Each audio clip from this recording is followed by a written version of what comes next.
Gardeners may have more reason to shudder from our recent frost and strong winds. Our hopes for a bountiful year may not have been totally blown away. Local News 8 reporter Andrew Howe shows us how some plants and vegetables may still be salvageable.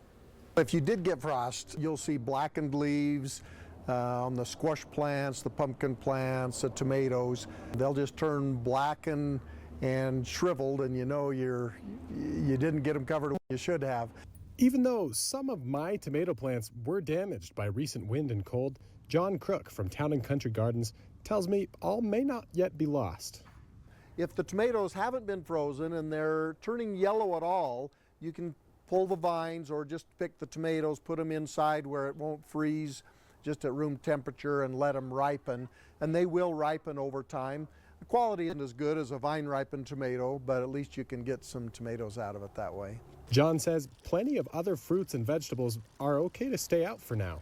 Apples will take it down to about 25 degrees without any problem at all. But your peaches and plums, those, if it's going to get down to 28 or lower, you may want to consider picking those. Even if the vines are frozen or you're worried about the vines freezing, the pumpkins themselves will be fine unless we get clear down into probably the teens, and then you'd probably want to pick them and get them out of the garden.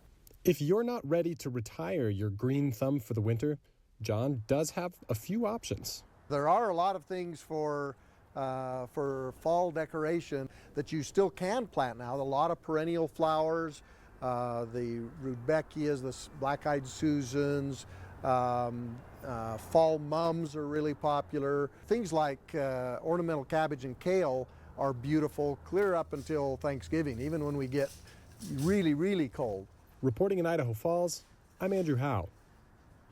If you're already looking forward to next year's garden, now is just about the time to get garlic as well as tulip bulbs in the ground.